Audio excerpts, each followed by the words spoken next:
Alhamdulillah wassalatu wassalamu ala anbiya'i wal mursalin sayyidil madin wa ala alihi wa ashabihi ajmain.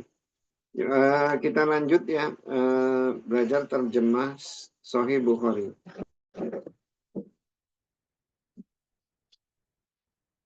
Sekarang kita sampai ke bab fadli ma bainal qabri wal mimbar.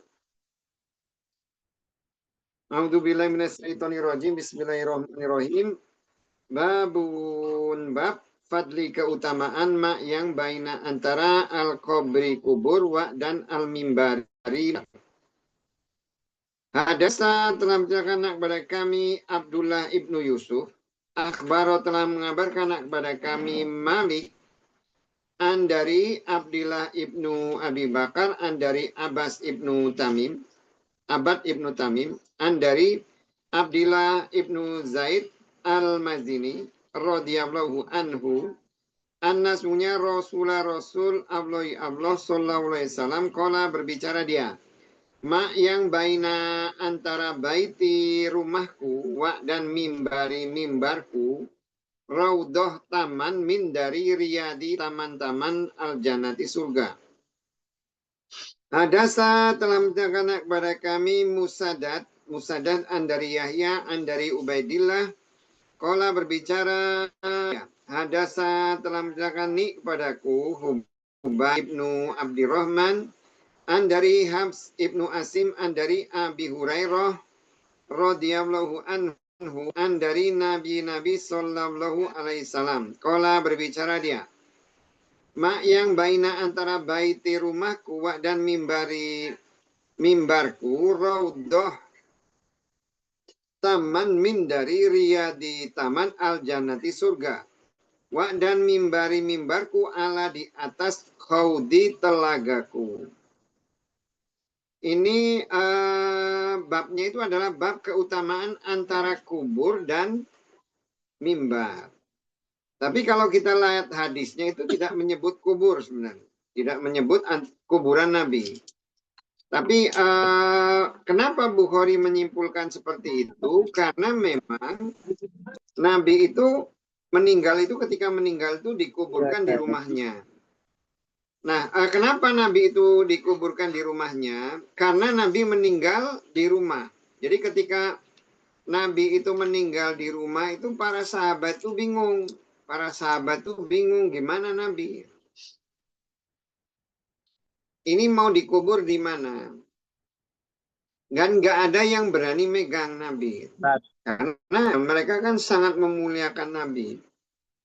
Kemudian Abu Bakar ingat bahwa makanya mereka itu kemudian ketika Nabi itu meninggal baru memanggil Abu Bakar. Dan Abu Bakar itu waktu itu ada di tempat istrinya yang kedua kalau tidak salah. Nah, menyampaikan bahwa seorang nabi itu meninggal di mana, dikubur di mana dia tempat dia meninggal.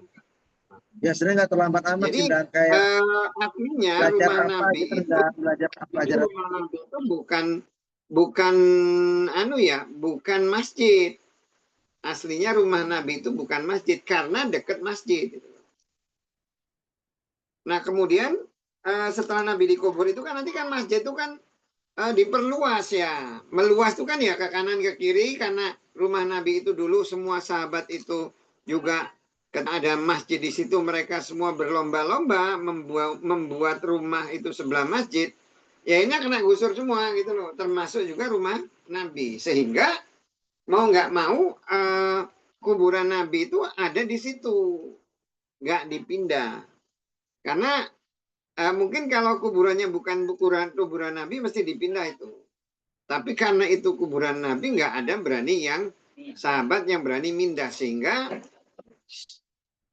kuburan itu ada di dalam masjid. Itu sejarahnya itu seperti itu. Jadi bukan Nabi itu dikubur di dalam masjid, tapi sebenarnya di dalam masjid karena masjidnya itu diperluas.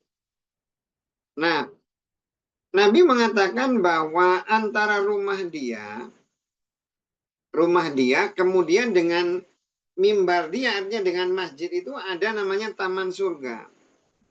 Nah, sahabat mengatakan bahwa ulama mengatakan bahwa taman surga itu apa? Ya itu semacam kayak inilah Hajar Aswad sebenarnya. Itu potongan dari taman yang ada di surga gitu loh.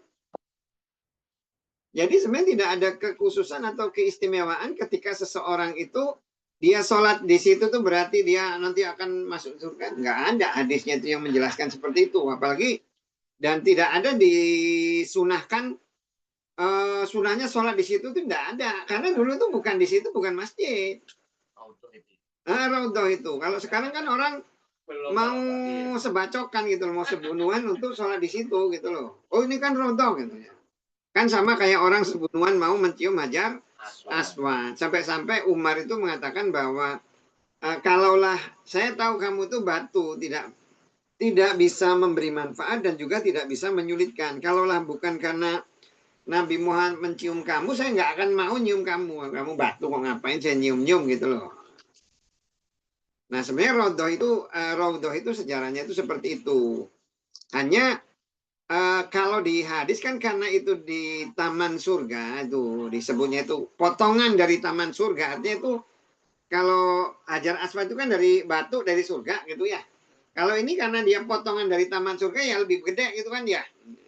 Tentunya ya ada keberkahan lah gitu ya, keberkahan. Tapi ya di hadis itu tidak ada kekhususan bahwa kalau sholat di situ akan dijamin masuk surga atau apa, itu tidak ada kekhususan. Tempat-tempat lain juga sama, dan Nabi itu yang menyatakan seperti itu juga Nabi ngomong ini adalah taman surga itu kan Nabi gitu kan ya. Setelah itu kan di situ bukan tempat sholat memang tadinya. Antara mimbar dengan rumah Nabi. Yang sekarang itu posisi kan kalau posisi itu Raudhah itu di sebelah kanannya kuburan Nabi ya. Di sebelah kanannya kuburan Nabi ya, itu. Dikit sih tempatnya itu. Sehingga banyak orang yang berebutan gitu, kadang nyari oh sepi saya ingin sholat di Raudhah gitu, tapi sebenarnya nggak ada sunahnya dan nggak ada perintahnya, kemudian tidak ada keistimewaan kalau seseorang itu sholat di situ. Tapi kita yakinlah kalau tempat seperti itu diberikan keberkahan. Tapi tidak ada yang hadis atau apapun tuh yang menunjukkan bahwa kalau sholat di situ itu apa keutamanya, tidak ada ya. Hadis sahih maksudnya. Termasuk juga kalau orang berdoa di situ tidak ada gitu. Hadisnya apa? Makanya tapi tetap karena itu salah satu taman di surga gitu ya. Ini salah satu taman yang ada di surga ya, mudah-mudahan ya kalau orang punya keyakinan mau sholat di situ terus nanti oh ini saya mudah-mudahan bisa masuk surga ya alhamdulillah lah gitu loh.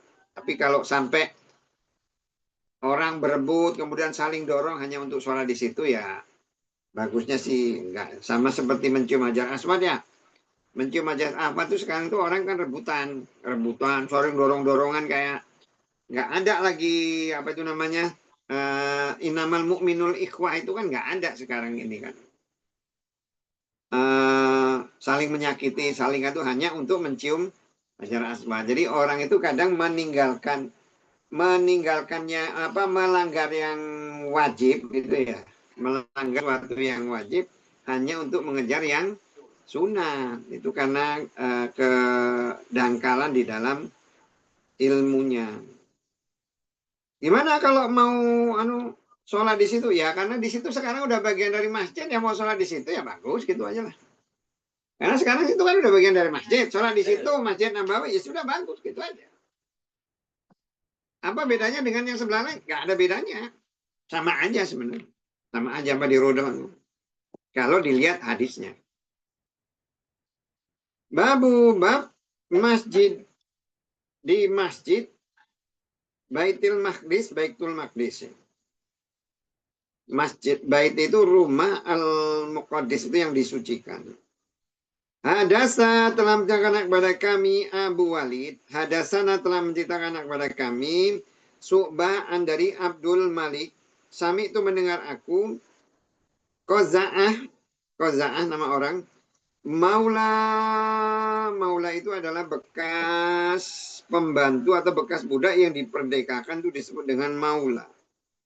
Ziyad Qala berbicara dia, sami itu mendengar aku, Abu Sa'id Al-Khudri radhiyallahu anhu, yuhadisu menceritakan dia bi dengan arba'a 4 dari Nabi sallallahu alaihi wasallam. Maka nah membuat kagum yang 4 itu maksudnya ini kepadaku. Dan afatna mempesona, membuat terpesona nih kepada aku. Itu hampir sama sih sebenarnya. Kala berbicara dia, la jangan tusafir melakukan perjalanan, tusafir melakukan perjalanan. Almar'atu perempuan yamain 2 hari, ila kecuali ma'a beserta haknya zauju suami haknya, atau zu yang memiliki mahram muhrim atau muhrimnya maksudnya. Dan la tidak atau la tidak ya. Jangan somak berpuasa di dalam yauma ini 2 hari. Yaitu al-fitri idul fitri dan al-adha idul adha. Dan la jangan atas solat ba'da setelah solatain 2 solat. Ba'da setelah subuhi solat subuh hatta sehingga tatlu'a muncul as-samsu matahari. Dan ba'da setelah al-asri solat asar hatta sehingga tagrub terbenam. Dan la jangan tusaddu memaksakan ar-rihalu perjalanan ila kecuali ila kepada salah satu 3 masajidah masjid, Masjidil Haram dan Masjidil Aqsa dan masjidku maksudnya Masjid Nabawi. Babnya itu adalah bab Baitul Maqdis ya, Baitul Maqdis. Jadi sebenarnya yang Baitul Maqdis itu sebenarnya tanda ya. Tanda kemenangan orang Islam. Baitul Maqdis. Makanya di zaman dulu itu mulai dari Salahuddin, kemudian Pepos dan lain-lain itu semua cita-citanya itu ya memerdekakan Baitul Maqdis. Baitul Maqdis itu bukan sekedar masjidnya saja. Kan kalau di Quran itu kan disebutnya subhanalladzi asra abduhu minal masjidil harami ilal masjidil aqsa alladzi barokna haulahu. Ya. Ya, dia sudah memberkahi daerah itu, diberikan keberkahan gitu. Diberikan keberkahan. Maka Islam itu akan mendapatkan keberkahan itu ya kalau Masjidil Aqsa dan Masjidil Haram itu di bawah kekuasaan Islam. Jadi yang dimaksud dengan keberkahan itu apa? Keberkahan itu adalah sesuatu yang memberikan manfaat. Sesuatu yang memberikan manfaat itu namanya yang berkah gitu ya. Yang berkah. Jadi kalau orang ingin tahu hartanya berkah atau tidak, bermanfaat nggak itu? Jadi kalau umpamanya kita ini punya duit 10 miliar. Yang kita pakai 1 miliar itu yang berkah itu 1 miliar. Yang berkah itu 1 miliar karena itu memberikan manfaat. Yang 9 miliar ini nggak akan ada manfaatnya untuk kita. Nggak ada manfaatnya, baru akan bermanfaat tuh kalau dipakai gitu kan ya. Nah, makanya kalau pingin banyak harta itu jangan salah doa. Ya Allah berkahilah rezeki saya, ya habis. Namanya berbekahi, diberikan keberkahan habis kan, diberikan manfaat kan ya. Nah, iya. Jadi bukan berkah itu kita dapat gitu. Dan sebenarnya kan namanya manusia itu namanya rezeki dia itu ya bukan apa yang dia dapat semua itu rezeki dia. Yang dia makan, yang dia pakai itu rezeki dia. Nih Akbar misalnya nih punya dapat duit nih 10 miliar ya Akbar ya. Kamu makan cuma 3 kali pakai baju sekian yang kamu pakai itu mungkin cuma 1 juta 2 juta. Ya itu rezekimu itu. Yang 10 miliar tuh kamu cuma suruh nyimpen baik gitu loh. Itu bukan rezekimu, itu nanti mungkin rezeki anakmu, rezeki orang lain, rezekinya belum jelas gitu. Tapi rezekimu itu gitu loh. Makanya Jangan menghitung rezeki, oh orang itu rezekinya banyak, dia makan berapa? Pakai mobil juga, pakai mobilnya cuman rezeki dia tuh kalau punya mobil itu ya bangku yang dia duduki itu lah belakangnya itu yang enggak ada. Walaupun menganterin rezeki. Jadi jangan bikin. Termasuk Masjidil Haram ya. Masjidil Haram tuh makanya jangan kita itu berpikir, gimana kalau Masjidil Haram tuh dikasihin ke orang Islam, apakah selesai, kita biarin aja lah, yang penting Israel diam sana, yang penting kita dikasih Masjidil Haram, ya enggak.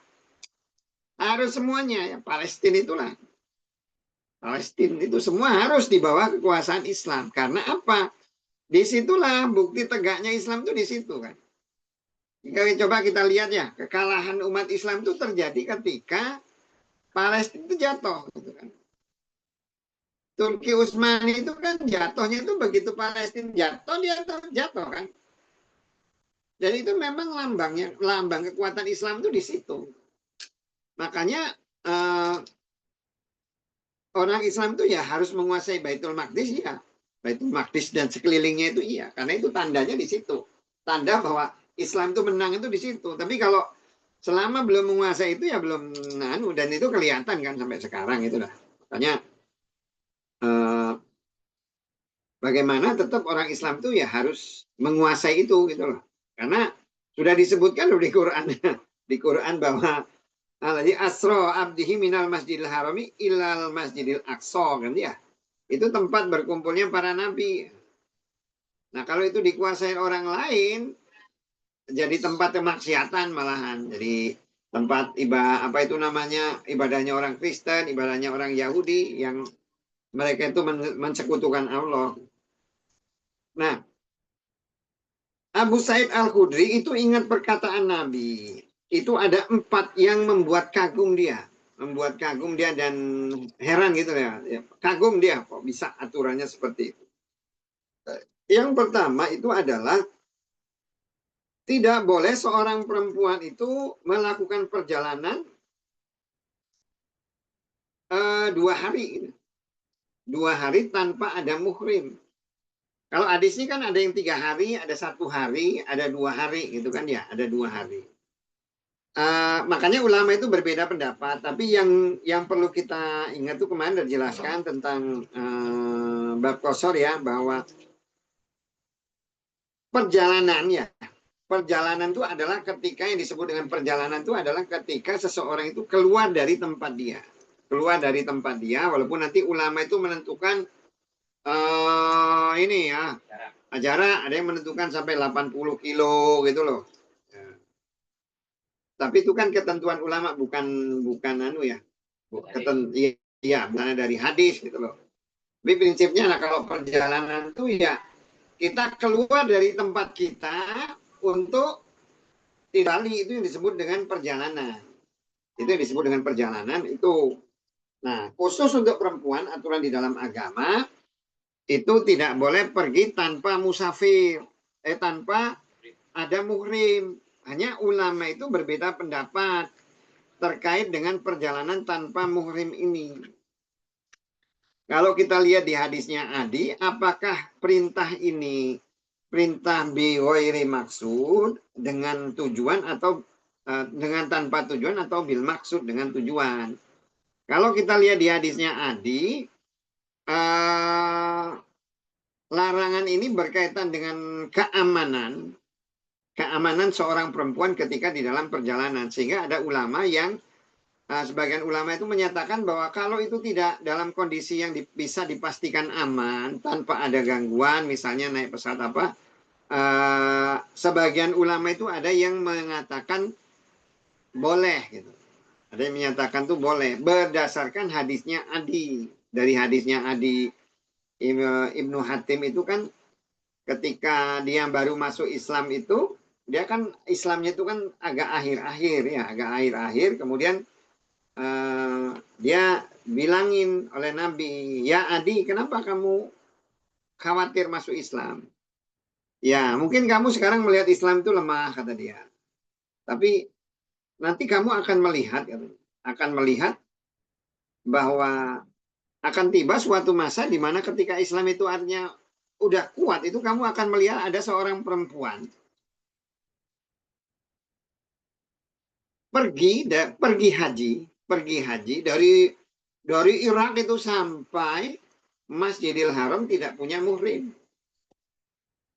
Tidak, dan dia nggak takut apapun kecuali Allah, itu jalan tuh aman gitu loh, nggak ada. Kalau padahal dalam hati Adi di mana 72 kabilah yang kerjanya ngerampok gitu. Karena untuk dari Irak itu sampai ke Masjidil Haram itu ada 72 kabilah yang kerjanya tuh ngerampokin orang gitu loh.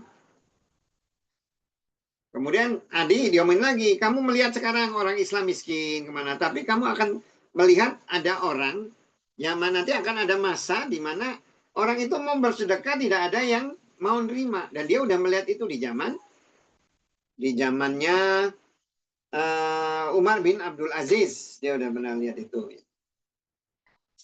Yang ketiga itu Konstantinopel ya, apa ya? Yang apa itu? Ditaklukannya Kisra itu ya, penaklukan Kisra. Yang Umar bin Abdul Aziz dia nggak ngelihat, tapi yang penaklukan Kisra dia lihat. Jadi dua yang dia sudah lihat. Nah, berdasarkan hadis itu, ulama menyimpulkan bahwa boleh perempuan itu pergi haji tanpa ada muhrim, boleh. Tapi ya itu hanya karena hadisnya itu ngomongin muhrim, ngomongin haji, perempuan pergi haji ke Masjidil Haram tanpa ada muhrim. Jadi ada sebagian yang membolehkan tapi khusus untuk haji. Karena ngapain sih perempuan jauh-jauh, tapi kalau untuk ibadah nggak apa-apa gitu loh. Itu hadis yang menyatakan bahwa musafir itu boleh sendirian, tapi khusus untuk haji.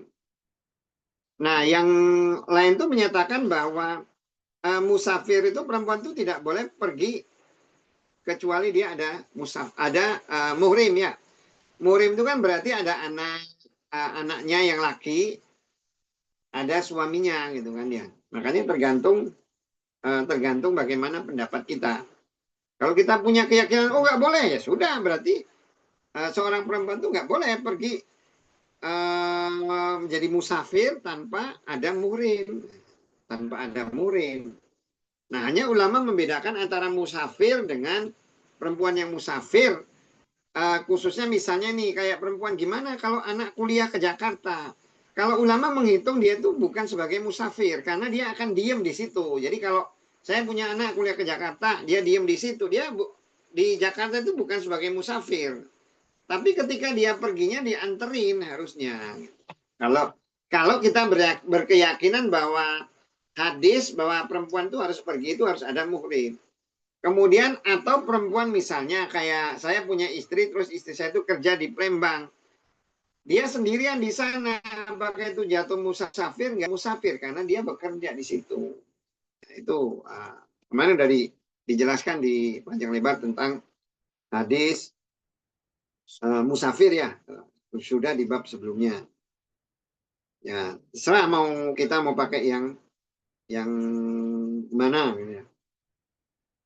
Kemudian tidak boleh berpuasa di hari Idul Fitri dan Idul Adha karena itu adalah hari rayanya orang Islam. Termasuk juga ada larangan berpuasa di hari Jumat. Nggak boleh orang itu berpuasa di hari Jumat kecuali kalau ada puasa yang mendahulunya.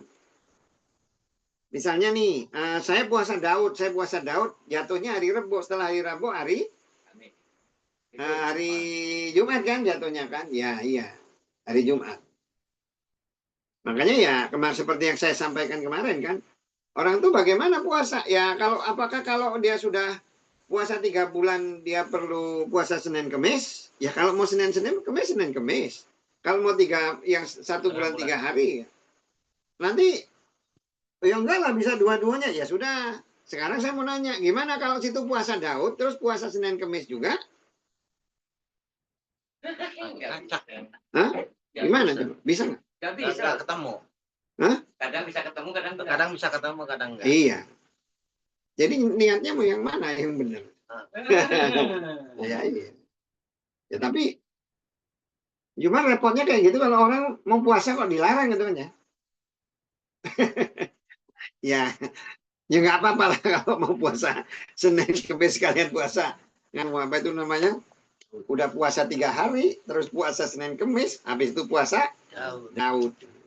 Nah ya, Nabi kan suruh ngajukan pilihan. Nah kalau kamu nggak mampu, kalau kamu nggak bisa Daud, ya kamu puasa Senin Kamis. Nggak bisa Senin Kamis, ya kamu puasa 3 hari. Nah, hari apa witir ya nggak boleh, ya Idul Fitri dan Idul Adha ya. Idul Fitri dan itu adalah hari yang hari rayanya orang Islam. Hari rayanya orang Islam. Makanya salah satu bagaimana cara di hari itu orang Islam itu harus senang. Makanya di ulama itu mengatakan kalau khutbah di hari Idul Fitri sama Idul Adha tuh nggak usah ngomongin neraka katanya. Biarin orang senang-senang. Biarin orang Islam itu senang-senang.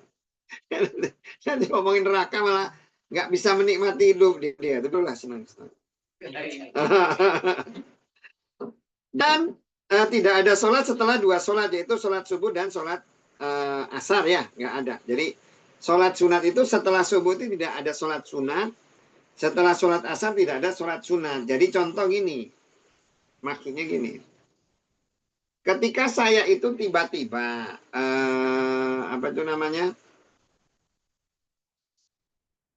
tiba-tiba saya lupa gitu ya, lupa misalnya saya sholat asar, ya, saya sholat asar. Ketika saya sholat asar, saya baru ingat ternyata saya belum sholat duhur atau sholat subuh. Ya kalau habis sholat kan nanti gantinya. Ngomong ganti itu harusnya di awal. Makanya kan ada sahabat yang dia lupa sholat witir kan ya. Sholat witir dia lupa, belum witir, nggak sempat witir. Dia melakukan kodok gitu kan ya. Boleh sih kalau itu. Dia sholat witirnya itu ya setelah matahari muncul. Tunggu mataharinya muncul. Tunggu matahari muncul. Karena dia kodok yang seperti itu. Tapi kalau yang sunnah itu boleh, yang wajib itu boleh. Yang misalnya asar gitu ya, kita baru ingat duhur ya, dia harus melakukan itu. Nggak apa-apa kalau itu ada sebab. Yang nggak boleh itu ketika sholatnya itu tanpa sebab. Tanpa sebab tuh karena pingin sholat aja nggak bisa. Yang setelah sholat subuh atau sholat asar. Tapi kalau setelah sholat duhur, saya pingin sholat aja, sholat apa, sholat mutlak itu ya, nggak apa-apa yang seperti itu boleh. Atau misalnya setelah asar tiba-tiba saya masuk masjid, saya sholat di masjid boleh, itu ada sebabnya. Atau sholat jenazah boleh setelah sholat asar, ada sebab. Yang nggak boleh tanpa sebab. Kemudian jangan memaksakan perjalanan ya, perjalanan kecuali ke masjid. Makanya sunahnya itu kalau sholat niatnya cuma mau sholat di masjid itu yang terdekat. Gak usah memaksakan, ya maksain namanya kan. Mana-mana jauh gitu loh. Oh saya ingin sholat di Nganu, apa itu namanya, Masjid Istiqlal atau Kubah Emas atau apa, jangan. Karena nggak boleh, nggak sunahkan. Tapi kalau mau pergi ya boleh-boleh aja sih. Tapi jangan memaksakan ya, jangan memaksakan. Karena juga saya lihat tuh ada nih orang nggak mau dia sholat di sini, dia maunya sholat di sana yang anu. Karena dia jamaah dia yang seperti itu nggak sesuai sunnah aja. Tapi kalau di sana kaitannya dengan mencari ilmu boleh. Karena larangan di sini larangan mengunjungi masjid untuk sholat tentunya. Kan mengunjungi masjid bukan untuk mau ngechat gitu kan ya, mau sholat. Jadi jangan memaksakan sholat di masjid yang lain. Jangan memaksakan sholat di masjid yang lain yang kecuali di 3 masjid. Oh saya ingin ke Masjidil Haram, ingin sholat di sana. Oh ya boleh, nggak apa-apa itu.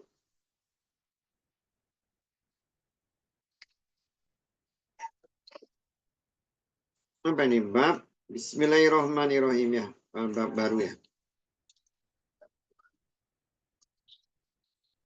Kitab amali perbuatan fi di dalam as-sholati sholat. Babu bab isti'anati menggerakkan al-yadi tangan fi di dalam as-sholati sholat. Ida apabila karena ternyata min dari amri urusan as-sholati sholat. Wa dan kola berbicara Ibnu Abbas radhiyallahu anhuma, semoga Allah meridhoi dari dia berdua. Yasta'inu menggerakkan ar-rajul laki-laki fi di dalam sholati sholat min dari jasad atau badan atau anggota badan hiknya. Bi karena yang sya'a mengendaki dia. Wa dan wado'a meletakkan Abu Ishaq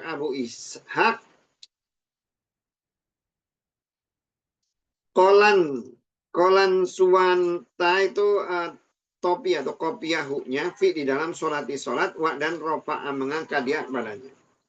Wa dan wado'a meletakkan Ali radhiyallahu anhu, semoga Allah meridai darinya, kafa telapak tangannya ala pada ruzgi pergelangan tangan al-aisyari yang kiri.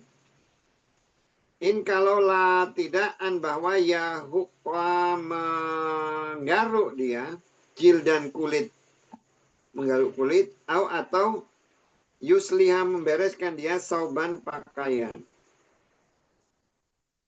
Hadasa telah menceritakan kepada kami Abdullah ibnu Yusuf akhbaro telah mengabarkan dia anak kepada kami Malik dari Makhromah ibnu Sulaiman dari Quraib maula pembantu Abbas ibnu Abbas Anas hunya akhbaro telah mengabarkan dia kepadanya dari Abdullah ibnu Abbas radhiyallahu anhuma, semoga Allah meridai dia berdua. Anna sungguhnya bata diam dia indah di sisi, atau bata itu bermalam ya. Indah di sisi Maimunah ummul mukminin, istrinya Nabi berarti.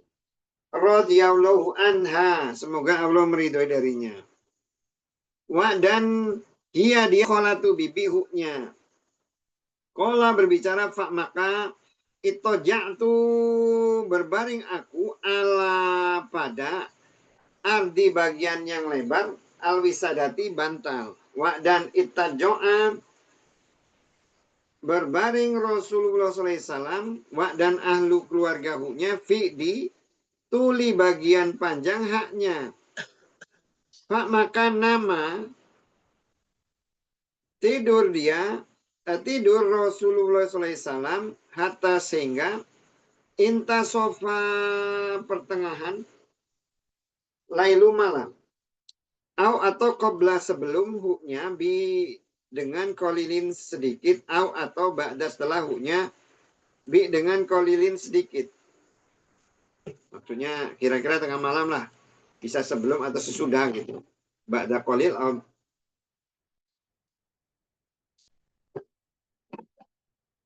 Suma terus istaikodo bangun Rasulullah SAW, maka jalasa duduk dia, maka masa mengusap dia nauma tidur atau ngantuk dari wajah hiknya dengan jadi tangan hiknya. Suma terus Qura'a membaca dia al-asro 10 al-ayati ayat khawatim penutup as-surati surat Ali Imran ya. Penutupnya itu inna fi khalqis samawati wal ardh itu kan. Suma terus koma berdiri dia ila kepada sanni tempat air mu'allaqatin yang digantung. Pak maka tawadoa berwudu dia min dari hawanya. Pak maka asana membaguskan dia wudu'nya. Suma terus koma berdiri dia yusoli sholat dia. Qala berbicara Abdullah ibnu Abbas radhiyallahu anhuma, Pak maka kumtu berdiri aku, Pak maka sona'tu mengerjakan aku misla sebangsa mak yang sona'a mengerjakan dia. Cuma terus dahabtu pergi aku, Pak maka kumtu berdiri aku ila kepada jambi samping hiknya. Pak maka wadoa meletakkan Rasulullah SAW ya datangan huknya al-yumna kanan. Allah kepada roksi kepalaku wa dan akhoda menarik dia atau mengambil dia bi kepada uduni telingaku al yumna yang kanan yaftilu menarik dia hak kepadanya bi dengan ya di tangan hiknya. Pak maka solat dia rokata ini 2 rakaat, summa terus rokata ini 2 rakaat, summa terus rokata ini 2 rakaat, summa terus rokata ini 2 rakaat, summa terus rokata ini 2 rakaat, summa terus rokata ini 2 rakaat, summa terus autaro mewitir dia, summa terus itajoa berbaring dia, hatta sehingga jaa datang hu kepadanya al muadzinu muadzin fa maka qoma berdiri dia fa maka sholat dia rakaat ini 2 rakaat khafifata ini yang ringan suma terus khoroja keluar dia fa maka sholat dia subuh babnya itu menggerakkan anggota badan ya, menggerakkan anggota badan ketika sholat. Jadi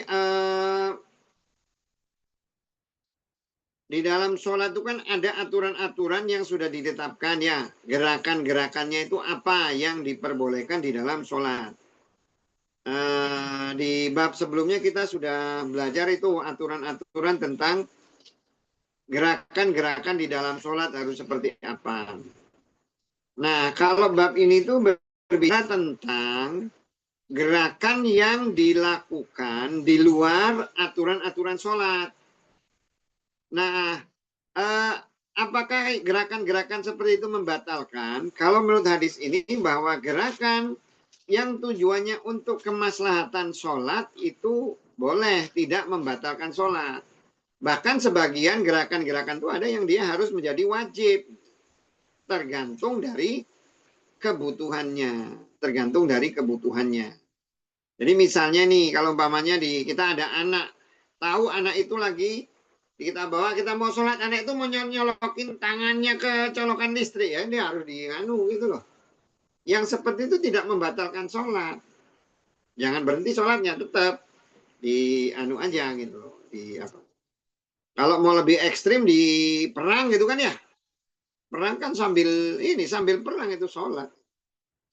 Jadi gerakan-gerakan seperti itu tidak membatalkan sholat, termasuk juga misalnya seperti garuk itu ya, garuk itu kalau memang ada yang perlu digaruk, garuk aja. Daripada apa? Daripada itu mengganggu.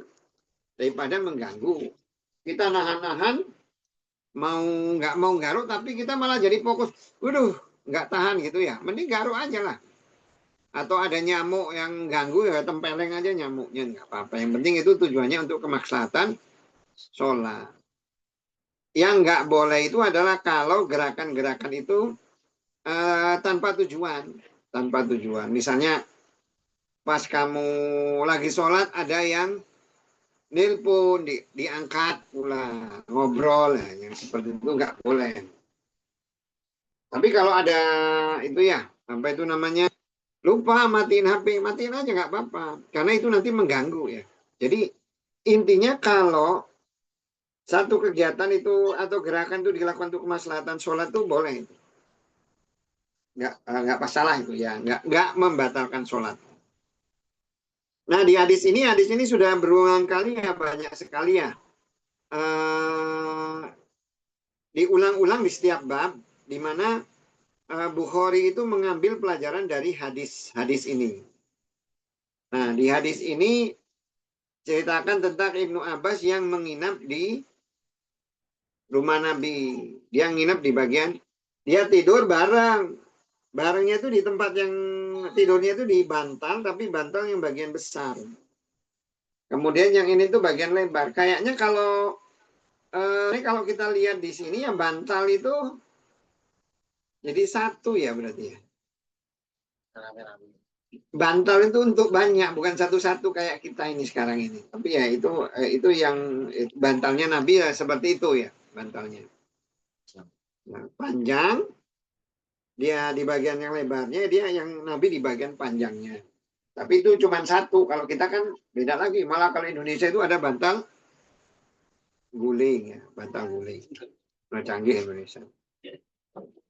Kemudian hadis ini juga menyatakan kan kalau dia masih anak-anak ya, ponakannya bibi kan masih anak-anak, ini Ibnu Abbas ini belum akil balik, dia nginep ya, nginep nggak masalah yang seperti itu. Kemudian dia bangun malam, ketika Nabi itu bangun malam, bangunnya itu di pertengahan malam sebelum dan sesudah, kemudian dia sunahnya itu membaca 10 surat terakhir Al-Baqarah ya, Ali Imran.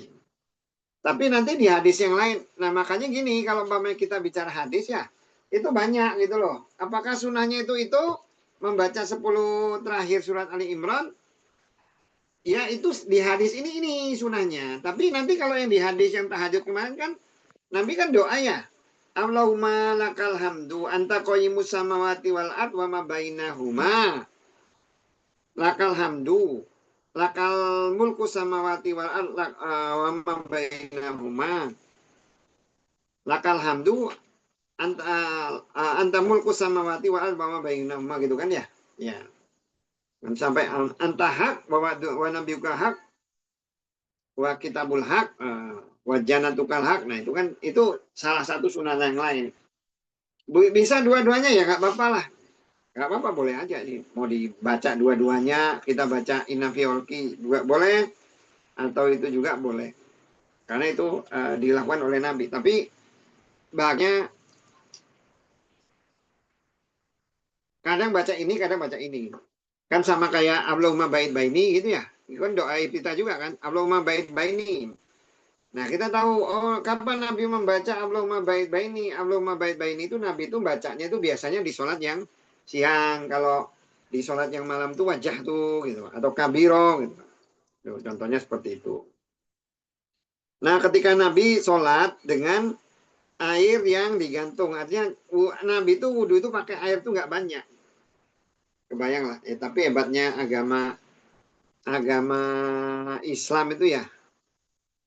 Kamu bayangin aja, agama Islam itu datang di tempat yang susah air, tapi malah nyuruh wudhu. Tapi nyala nyuruh wudhu gitu kan, hebat itu. Makanya sahabat itu ya termasuk hebat ya, mau gitu ya, ngikut gitu ya.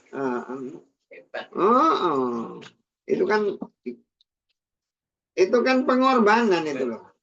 Di awal aja mau sholat aja mereka harus berkorban, nyari air susah. Mereka berkorban itu. Walaupun nanti kan akhir-akhir itu nanti ada surat yang ruksah ya, yang dia diberikan boleh tayamum gitu kan ya. Tapi itu orang tuh berkorban dulu di dalam ibadah itu harus berani berkorban.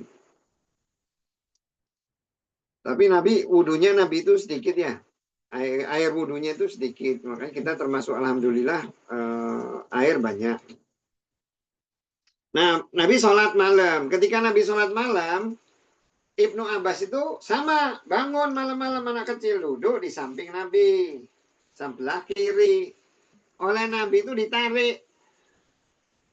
ditarik kupingnya, pindahin ke sebelah kanan.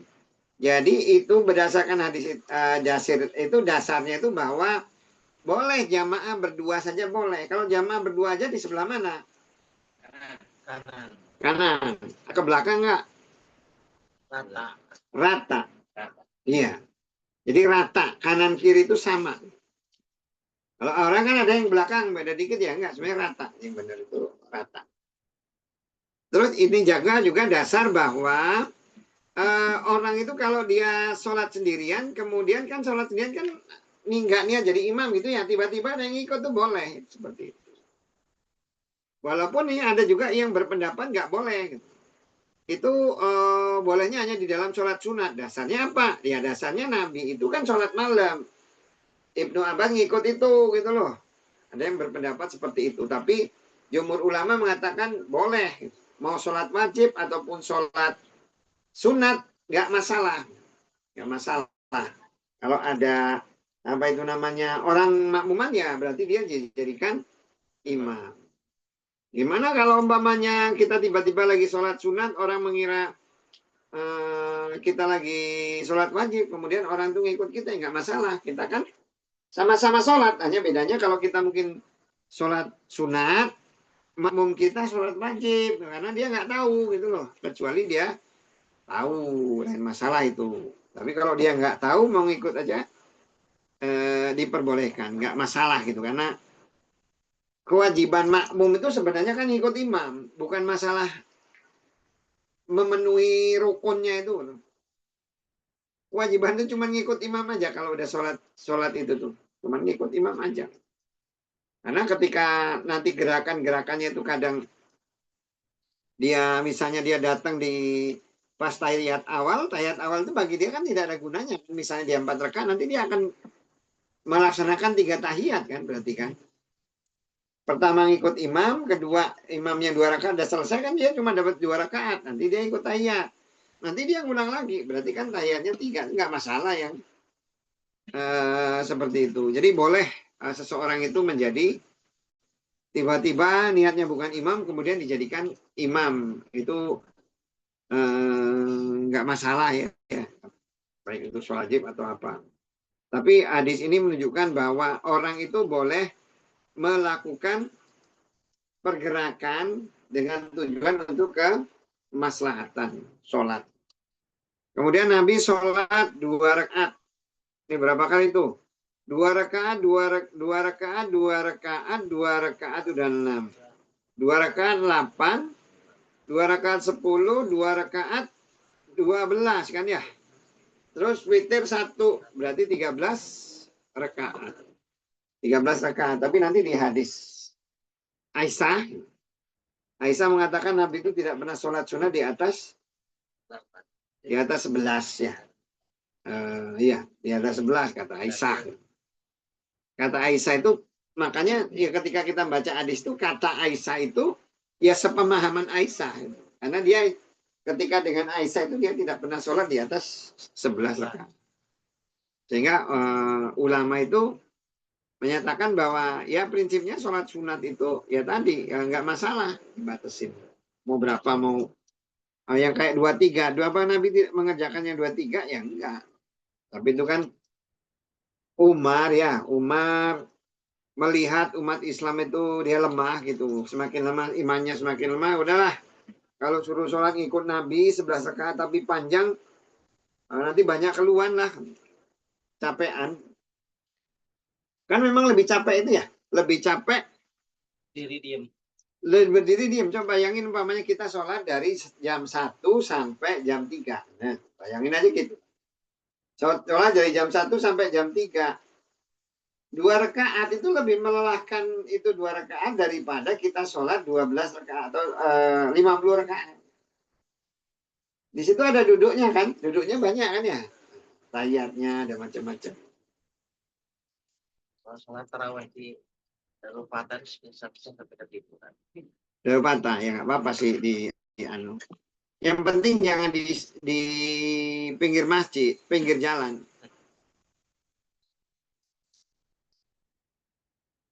Kalau sholat tarawih yang dia mau Quran lengkap itu kalau bisa jangan di pinggir jalan. Kenapa? Karena di pinggir jalan tuh terutama jalan besar ya, maksudnya tempat orang lewat musafir atau apa, banyak kebutuhan orang. Jadi akhirnya kadang orang itu menghindari. Sama lihat-lihat juga yang lingkungannya. Kalau umpamanya dia di lingkungan pesantren gitu loh, nggak apa-apa yang seperti itu. Memang lihat orang udah tahu gitu loh. Dan lihat juga kalau bisa apa ada masjid alternatif nggak gitu di sekitar dia. Jadi kalau orang misalnya mau milih yang pendek, mau pilih yang pendek situ gitu loh. Jadi jangan sampai gitu, sampai orang itu terhalang gitu kan. Kalau bisa kan kita itu ingin semua orang itu ibadah, jangan cuma kita. Itu Nabi Tuhan mikirnya kan gitu. Jangan sampai gara-gara kita itu pingin yang seperti itu, akhirnya kan orang itu jadi nggak ibadah, nggak ibadah. Ya kan kayak gini loh, ada di satu masjid gitu ya, di satu masjid orang rajin sholat, tapi akhirnya bikin kegiatan setelah sholat isya ada pengajian. Malah orang itu malah nggak jadi sholat karena dia nggak mau ngikut yang pengajiannya. Dia sholat kalau nggak ikut pengajian nggak enak.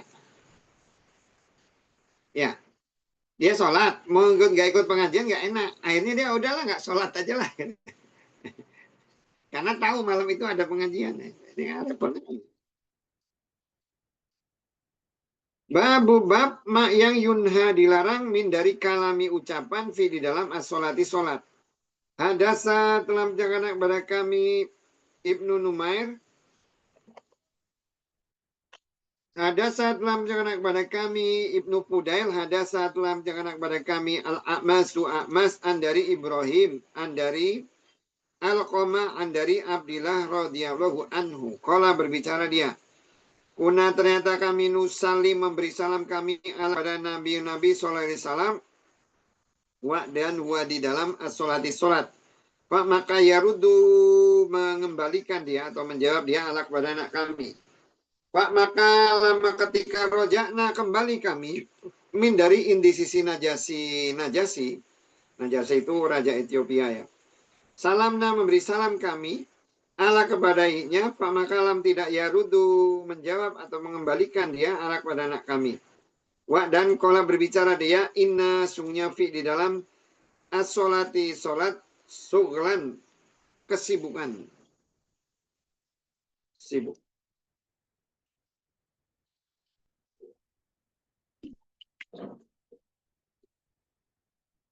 Hadasa telah menjelaskan kepada kami Ibnu Numair. Hadasa telah menjelaskan kepada kami Ishak Ibnu Mansur. Hadasa telah menjelaskan kepada kami Huram Ibnu Sufyan. An dari A'mas, an dari Ibrahim, an dari Al-Qama, an dari Abdillah radhiyallahu anna Nabi sallallahu alaihi wasallam nahwa sebangsa huknya. Maksudnya sama, hadis yang sama. Hadasa telah menceritakan kepada kami Ibrahim ibnu Musa akhbaro telah mengabarkan kepada kami Isa an dari Ismail an dari Al Haris ibnu Subail an dari Abu Amr As-Saibani kola berbicara dia. Kola berbicara li kepadaku Zaid ibnu Arqam tidaklah ternyata kami lahu natakallam berbicara kami tidak dalam sholat ala pada ahdi masa Nabi sallallahu alaihi wasallam. Yukalimu berbicara ahadu salah seorang anak kami soiba sahabat huknya bi dengan hajati kebutuhan hidnya. Hatta sehingga nazalat turun hafidu turun ayat hafidu menjagalah kalian ala kepada as-sholawati sholawat. Ila akhiri ayat sama akhirnya ayat. Kan hafidu ala sholawati wa sholawatil wusta gitu kan. Pak maka umirna disuruh kami dengan sukuti dia. Bab dilarang berbicara di dalam sholat ya. Babnya itu dilarang berbicara di dalam sholat. Jadi di awal-awal Islam itu sholat itu masih dimungkinkan untuk berbicara. Berbicara itu tentu yang maksud di sini berbicara itu berbicara hal yang penting itulah ya penting. Misalnya apa? Misalnya ada orang memberi salam, dia menjawab salam. Itu yang dimaksud dengan berbicara ini boleh. Dulu itu gitu, boleh ketika menjawab salam. Ada yang apa gitu ya, yang bersin atau apa. Bukan ngobrol gitu ya, bukan ngobrol. Bukan ngobrol misalnya mana nasi saya, mana minuman saya. Bukan seperti itu maksudnya di awal itu. Termasuk Nabi juga di dalam hadis ini, Nabi itu ketika dia memberi salam, dia menjawab salam. Tapi kata ulama, dia menjawab, di dalam hadis lain tuh Nabi itu menjawab salam itu bukan dengan waalaikumsalam, tapi dengan memberikan isyarat. Yang isyarat itu secara tidak langsung menyatakan bahwa dia itu menjawab salam, yang menjawab salam. Nah, ketika para sahabat itu pergi hijrah itu terjadi kan pada masa Mekah ya. Mekah. Nah, ketika di Mekah itu sahabat tuh yang oleh Nabi itu disuruh hijrah. Hijrahnya tuh ke Ethiopia. Karena di sana ada alasannya Nabi memilih Ethiopia itu karena di sana ada raja yang adil, yang dia tidak mendolimi siapapun, yaitu Raja Najasyi, rajanya Ethiopia. Makanya oleh Nabi itu disuruh hijrah ke sana. Ya artinya sebenarnya yang diinginkan oleh Islam itu kan ketenangan gitu loh, nggak ada gangguan. Mau di tempat orang Islam, kalau orang Islamnya itu malah menindas, ya kabur aja. Sama-sama orang Islam. Islamnya nindas ya ini. Malah itu lebih baik kalau orang di luar Islam tapi dia nggak nindas seperti Najasyi ya, Najasyi. Nah setelah di akhir-akhir itu turun surat An-Najm yang di hadis tentang sujud ya. Ketika surat An-Najm itu dibacakan semua orang tuh sujud. Nah berita itu sampai ke Najran atau di Ethiopia sampai sehingga yang berita itu bahwa orang-orang Quraisy juga ikut sujud. Jadi mereka mengira bahwa orang Quraisy itu masuk Islam. Beritanya sampainya itu ke mereka seperti itu. Jadi yang tadinya hijrah ke Ethiopia ini balik lagi. Balik Nabi udah pindah ke Madinah. Ternyata berita bahwa orang Quraisy masuk Islam itu ternyata tidak benar. Nah, kemudian setelah itu baru turun ayat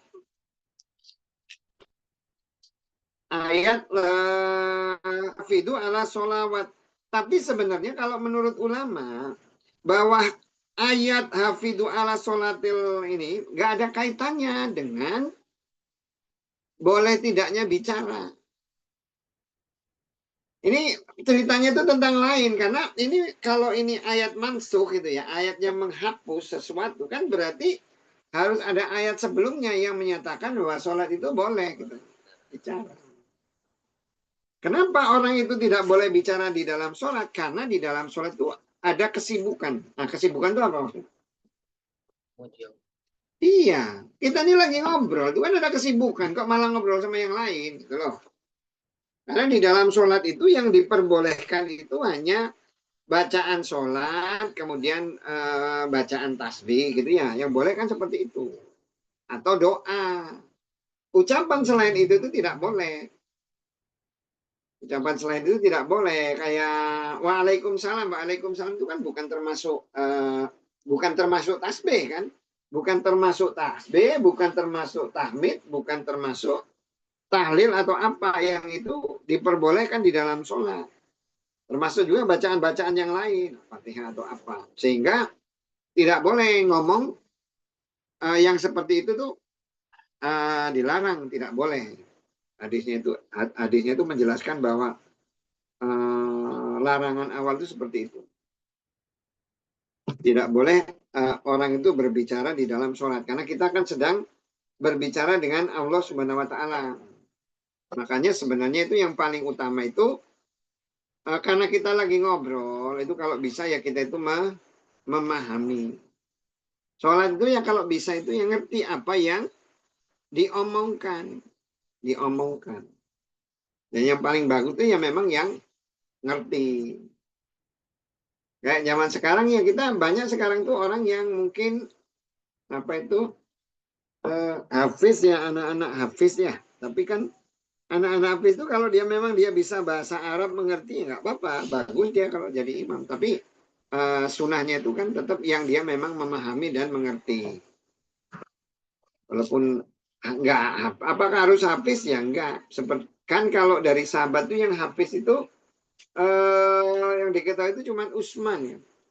Yang hafiz Quran itu Utsman. Abu Bakar sama itu tuh nggak hafal Quran. Nggak hafal Quran. Tapi dia baca ayat dia ngerti. Ya banyak, hafalannya banyak tentunya. Tapi kalau hafiz gitu ya enggak. Makanya tidak boleh ngomong sholat ucapan-ucapan yang di luar tadi, di luar aturan bacaan sholat, kemudian takbir, boleh takbir, tahmid. Itu kesibukannya di situ. Makanya kalau bisa kita memahamilah bacaan sholat supaya kita itu memang seperti benar-benar berbicara kepada Allah, bicara kepada Allah. Babu bab ma yang yajuz boleh min dari tasbih, bertasbih wa dan alhamdi memuji fi di dalam sholat bagi arijali laki-laki. Hadasa telah menceritakan kepada kami Abdullah ibnu Maslamah. Hadasa telah menceritakan kepada kami Abdul Aziz ibnu Abi Hazm dari Abi bapaknya dari Sahal radhiyallahu anhu. Kala berbicara dia kharaja, benar ya? Kharaja keluar Nabi sallallahu alaihi wasallam Yuslihu membereskan dia baina antara Bani Amr Ibnu Auf, Bani Amr wa dan Ibnu Auf, itu membereskan dua kabilah. Wa dan hanat datang as-sholatu waktu sholat. Pak maka ja'a datang Bilalu Bilal Abu Bakar kepada Abu Bakar radhiyallahu anhuma. Semoga Allah meridhoi dari dia berdua. Dia berdua itu siapa? Bilal dan Abu Bakar. Pak maka kola berbicara bisa terhalang atau terlambat, itu terhalang atau terlambat Nabi sallallahu alaihi wasallam. Pak maka ta'umu menjadi imamlah engkau anasak pada manusia. Kola berbicara dia, naam, iya. In kalau si itu mengendaki kalian. Pak maka aku mendirikan Bilalu bilang sholat, maksudnya komat.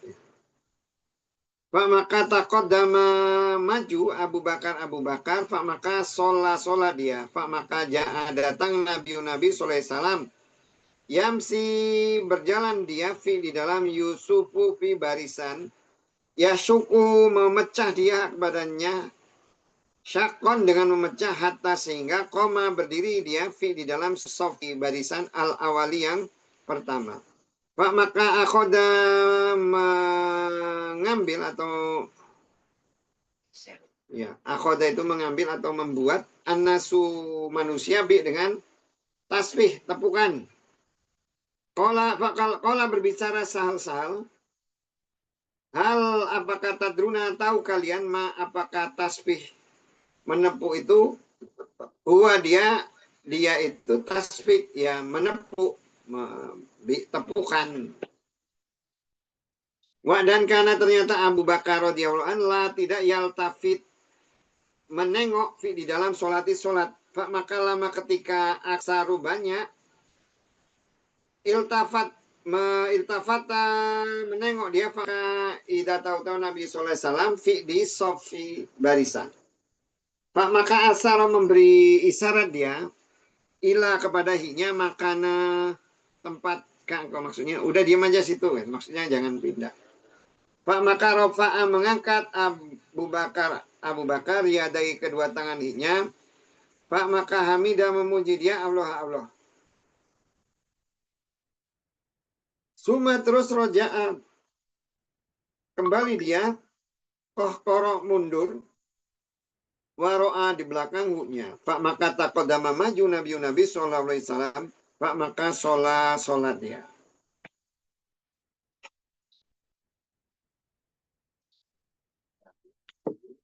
Lanjutin dulu terus baru. Ya, di hadis ini, hadisnya kan babnya itu tentang bolehnya bertasbih dan mengucapkan alhamdulillah di dalam sholat bagi laki-laki. Ya, hadisnya kan pernah ketika Nabi itu mendamaikan dua kabilah ya, dan itu memang Nabi itu selalu menghindari terjadinya perselisihan antar dua kabilah. Itu pemimpin itu harusnya itu seperti itu, pemimpin itu. Jadi kalau ada keributan itu harus diberesin karena itu yang menyebabkan timbulnya fitnah. Makanya itu terjadi di zaman Umar ya, ketika orang itu membuat satu pertanyaan atau apa yang dia bikin meresahkan oleh umat itu langsung ditindak tegas gitu.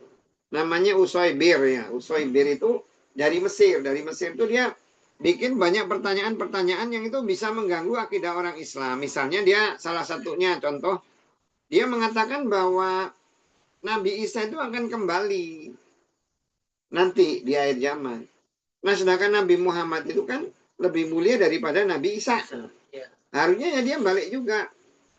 Nah, kalau dia berhadapan dengan orang-orang yang ada di Madinah, itu yang hal-hal seperti itu bisa dinetralisir.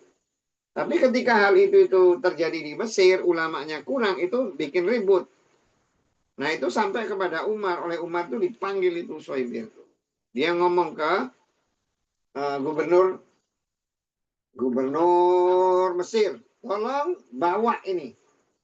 Bawa pakai Gojek, kirimin ke Madinah si Usaibir ini.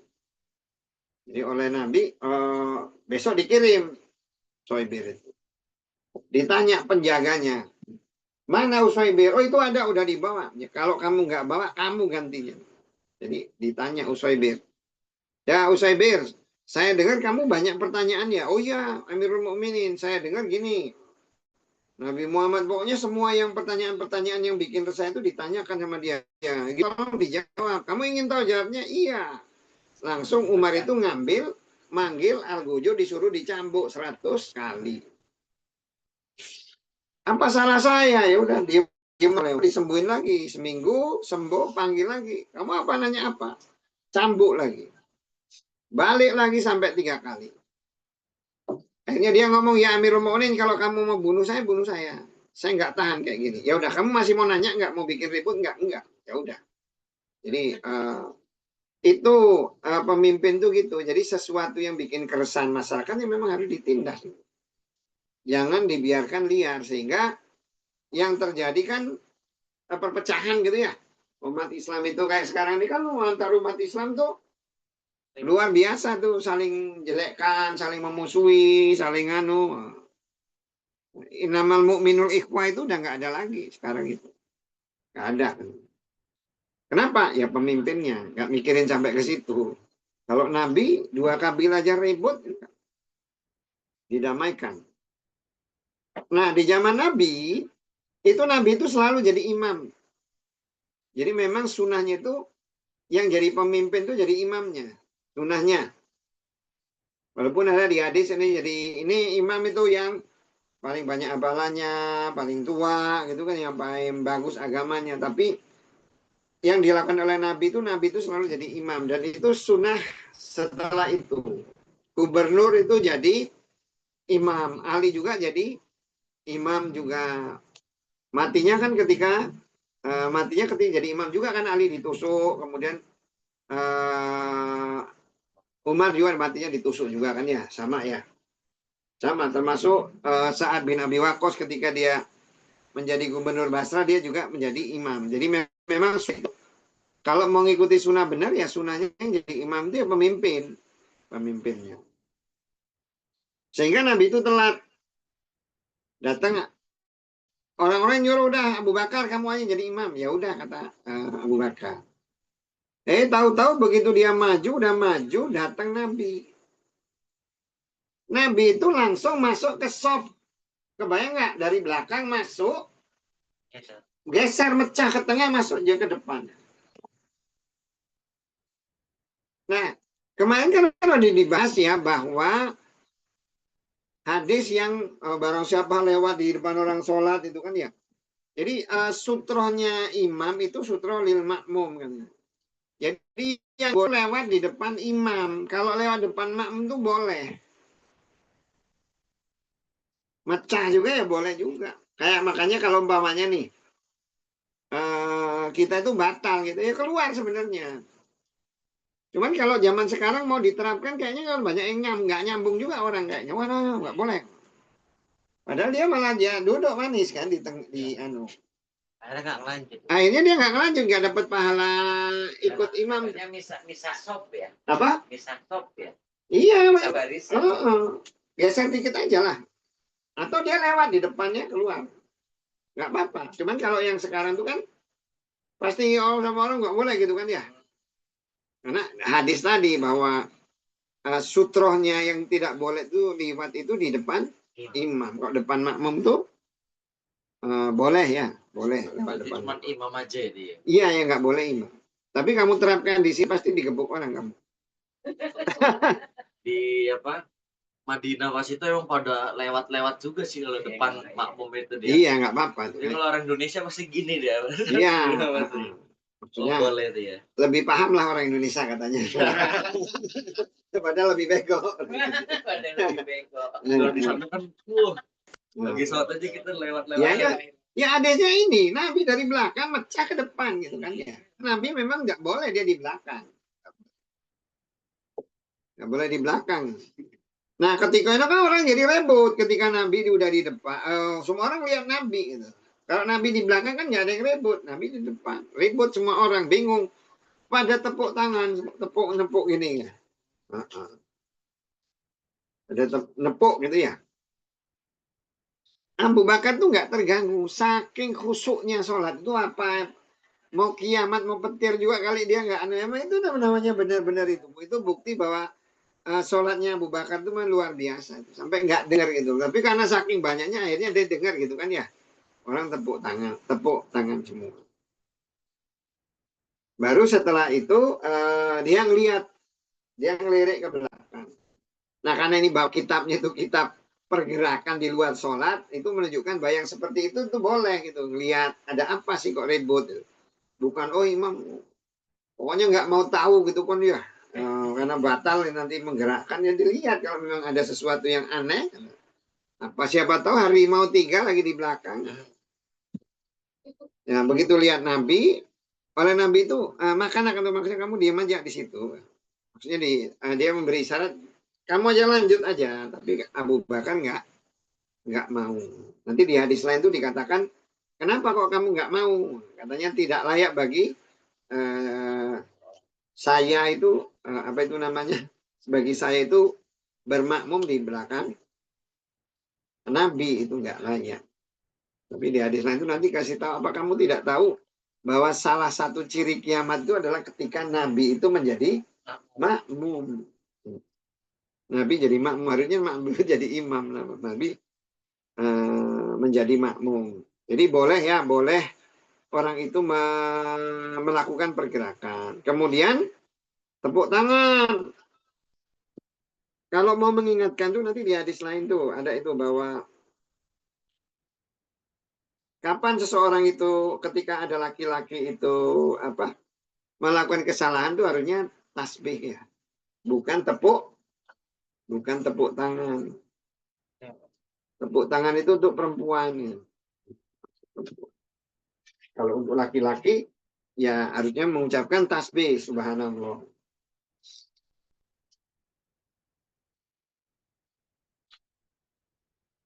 Babu bab man yang sama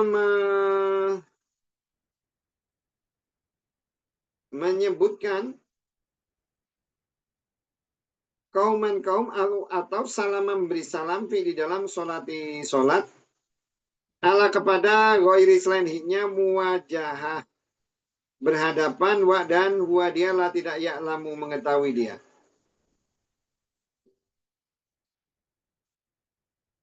Hadasa telah menceritakan kepada kami Umar ibnu Isa. Hadasa telah menceritakan kepada kami Abu Abdus Somad Abdul Aziz ibnu Abdus Somad. Hadasa telah menceritakan kepada kami Husain ibnu Abdurrahman andari Abu Wa'il andari Abdillah ibnu Mas'ud radhiyallahu anhu. Semoga Allah meridhoinya. Qala berbicara dia. Kuna ternyata kami nakulu berbicara kami at-tahiyatu penghormatan fi di dalam solat. Oh maksudnya kami mengucapkan tahiyat ya, ucapan tahiyat di dalam solat. Wa dan nusami menyebutkan kami wa dan yusalimu memberi salam kami. Ba'du sebagian anak kemani ala kepada ba'din sebagian.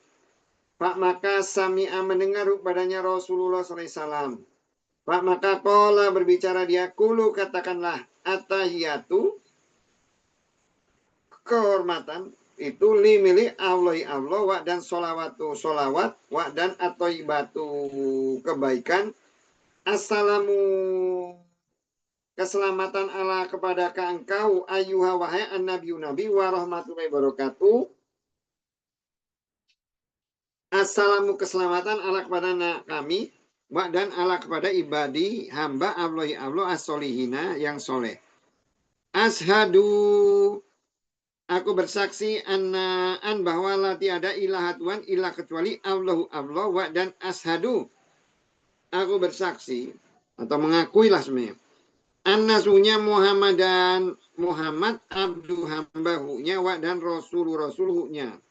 Pak maka inasunya kalian ida apabila faal tu mengerjakan kalian zalika itu pak maka Qad sungguh salam tum telah memberi salam kalian ala kepada kulis setiap abdi hamba Allah as-soleh yang soleh fi di dalam as-samai langit dan al-ardi bumi. Ini bab ucapannya itu ucapan salam ya kepada orang yang tidak berhadapan dan dia tidak tahu. Nah di dalam tahiyat kita itu kan baca ya at-tahiyatu lillah. Ini bacaannya beda-beda ya. Ada tahiyatulillah mubarakatuh, sholawatu, thayyibatu, macam-macam itu kadang ada yang terbalik itu yang nggak masalah yang seperti itu karena semuanya itu ada dasar hadisnya. Cuman yang jadi masalah itu ada beberapa yang sekarang dia kayak assalamu alaika ayuhan nabi. Dulu kan orang ngomong assalamu alaika ayuhan nabi itu karena ada Nabi. Sehingga sekarang ada yang mengatakan nggak perlu lagi karena sekarang nggak ada Nabi. Nggak usah ngomongin gitu, kita kan niru gitu loh. Niru. Emang kalau zaman dulu sahabat itu bacaan ketika membaca assalamu alaika ayuhan nabi itu kalau yang dia di Madinah ya memang sampingnya Nabi gitu kan ya. Kalau yang di Mekah kan ya sampingnya bukan Nabi juga. Nah itu kan membaca salawat itu kalau untuk Nabi itu kan kamu berselawat saya itu ketika saya hidup sama mati kan sama aja kan. Nabi itu kan menjawab salawatnya. Jadi jangan dirubah menjadi yang assalamualaikanya dihilangkan gitu. Sehingga assalamu ala nabi warahmatullahi nggak boleh. Assalamualaikanya tetap memang bacaannya itu seperti itu.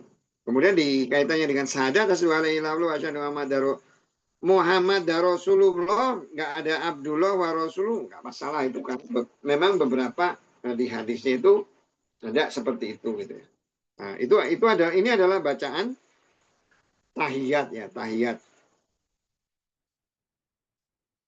Ada juga kan yang tahiyat itu at-tahiyatu mubarakatuh sholawatu lillah gitu kan ya. Ada juga at-tahiyatu lillah. Ya pokoknya lihat aja lah kalau umpamanya hadisnya seperti ini. Kalau kita bacaannya selain ini terus kita lihat di hadisnya memang seperti itu atau enggak. Kalau kita di hadis yang lain tuh ternyata kita punya dasar hadisnya nggak apa-apa. Tapi kalau ternyata nggak lihat hadisnya, ya udah tahiyat itu niru ini aja. At-tahiyatu lillah gitu kan ya. At-tahiyatu lillah wassolawatu watthayyibatu. Tapi kadang ini di hadis yang lain kebalik. Apa itu? Babu bab tasfik tepuk li bagi anisai perempuan. Hadasa telah menceritakan kepada kami Ali ibnu Abdillah. Hadasa telah menceritakan kepada kami Sofyan. Hadasa telah menceritakan kepada kami Az-Zuhri an dari Abu Salamah an dari Abu Hurairah radhiyallahu anhu an dari Nabi sallallahu alaihi wasallam. Qala berbicara dia at-tasbih. Tasbih li bagi ar-rijali laki-laki dan tasbih itu li bagi anisai perempuan. Apa itu tepuk tangan ya. Hadasa telah menceritakan kepada kami Yahya akhbaro telah mengabarkan kepada kami Waqi an dari Sufyan an dari Abu Hazam an dari Suhal ibnu Abdillah radhiyallahu anhu. Qala berbicara Nabi sallallahu alaihi wasallam at-tasbih tasbih itu li bagi arijali laki-laki, wa dan tasbih tepuk tangan itu li bagi anisai perempuan. Jadi tepuk tangan kalau untuk laki-laki kalau ada kesalahan itu mengucapkan tasbih subhanallah. Subhanallah itu tujuannya mengingatkan imam kalau ada sesuatu yang salah. Kalau tepuk tangan itu untuk perempuan karena suara perempuan di dalam sholat itu aurat. Ya, suara ada hadis suara perempuan itu aurat, maksudnya di dalam sholat. Makanya perempuan itu kalau nggak boleh zihar ya. Gimana kalau dia sholat sendiri? Atau misalnya dia sholat dengan anaknya atau suaminya nggak apa-apa. Menurut ulama nggak apa-apa. Takutnya kalau dia bersuara di luar, di dalam sholat misalnya, apa itu namanya, di luar bareng itu ada laki-laki, takutnya itu menimbulkan fitnah sebenarnya. Ganggu laki-laki. Karena kadang mungkin bagi kita nggak masalah ya, tapi mungkin kalau ada perempuan yang memang suaranya merdu, kita dengar, udah imamnya salah, biarin aja lah dia yang negor ya, gitu kan takutnya. Tapi pertama hadis ini menunjukkan bahwa yang seperti yang saya sampaikan bahwa memang di zaman dulu itu perempuan tuh sholatnya tuh di masjid. Makanya di aturan itu kan suruh tepuk kan gitulah. Dia nggak boleh ngomong tuh karena ada laki-laki kan, ada aurat gitu kan ya. Kemudian tepuk tangan itu tuh tanda kalau ada suatu kesalahan. Nah, kalau sekarang tuh kan kita itu kan tepuk tangan tuh kalau ada apa orang hebat, oh, gitu tepuk tangan. Orang Islam tuh nggak kayak gitu harusnya. Lihat sesuatu yang hebat, alhamdulillah, Allahu Akbar. Jadi itu tasbih, tahmid atau takbir. Bukan tepuk tangan, oh juara, tepuk tangan, enggak gitu. Jadi kalau di hadis lain itu Nabi ketika melihat sesuatu yang mengagumkan gitu, Nabi itu mengucapkan takbir, Allahu Akbar. Apa itu kan siar-siar Islam supaya mengingatkan juga orang kepada orang Islam. Makanya kan kalau ada apa-apa orang Islam kan takbir kan. Takbir. Dan dengan takbir itu di perang aja kan suruh takbir karena itu membuat orang di luar Islam takut, diberikan rasa takut. Nabi itu kan salah satu keistimewaan Nabi itu adalah musuh-musuh Nabi itu diberikan rasa takut 1 bulan perjalanan. Jadi kalau mau perang gitu 1 bulan lagi mereka udah takut duluan. Itu salah satu apa itu namanya keistimewaan Nabi ya. Jadi tepuk tangan itu sebenarnya khusus untuk yang orang yang lupa di dalam sholat dan itu pun untuk perempuan. Kalau ada sesuatu yang mengagumkan apa, bagusnya mengucapkan takbir atau tahmid. Jangan seperti sekarang ini, dikit-dikit tepuk tangan, dikit-dikit tepuk tangan. Iya, hormat di belakang. Ya karena itulah ya orang hidup, orang kan pikirannya itu kan nganggap dulu bahwa Islam itu orang itu Nabi itu diturunkan pada masa jahiliyah. Dipikir itu kalau jahiliyah itu orangnya itu apa penjahat semua atau apa gitu kan. Padahal jahiliyah itu adalah orang yang hidup tanpa aturan agama. Itu orang jahiliyah. Orang Jepang itu orang hidup tertib. Tapi karena dia tidak pakai aturan agama ya jahiliyah. Orang Eropa itu ya kayak Swiss hidupnya tertib maju, aturan hukumnya bagus. Jahiliyah. Jadi orang jahiliyah itu yang hidup tidak pakai aturan agama itu orang jahiliyah. Bukan lihat bagus atau tidaknya. Oh ini bagus. Kayak orang Cina ya, orang Cina berbakti sama orang tua. Jahiliyah bukan jahiliyah. Orang jahiliyah itu adalah orang yang melakukan sesuatu itu bukan karena Allah. Kita juga kalaupun ada petunjuk Islam tapi tidak dipakai ya berarti kita masih hidup di zaman jahiliyah juga. Bab man yang roja'a mundur dia kok apa tuh kembali dia kohkoro mundur fi di dalam sholat hiknya atau takodam maju dia bi dengan amri perintah yang zilu turun dia bi dengan hiknya rawa meriwatkan huknya Sahal ibnu Sa'id dari Nabi Sallallahu Alaihi Wasallam. Hadasa telah mendengar kepada kami Bishr ibnu Muhammad akhbar telah mengabarkan kepada kami Abdullah qala berbicara Yunus qala berbicara Zuhri akhbar telah mengabarkan kepadaku Anas ibnu Malik Anas sungguhnya al muslimin orang muslim apa baina antara mereka fi di dalam al fajri fajar yauma di hari Isnin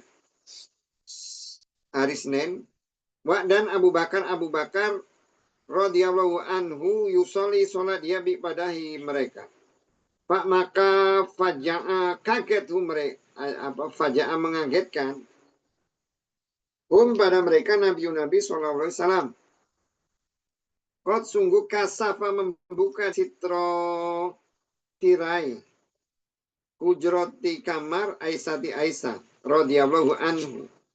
Pak maka nadoro melihat ila wadahim mereka dan mereka suku pun yang berbaris.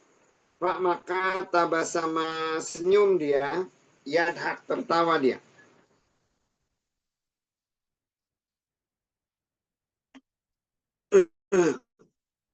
Pak maka nakaso mundur Abu Bakar radhiyallahu anhu ala kepada akibai dua tumit hiknya maksudnya gerak mundur. Dan dona mengira dia anasunya Rasulullah SAW yuridu mengendaki dia untuk yakhruja keluar dia ila kepada asolati solat. Dan mereka al muslimuna orang muslim bahwa yaftaninu terganggu gitu maksudnya ya gara-gara ngeliatin Nabi itu jadi kayak keganggu. Tapi di dalam sholat Pak maka roha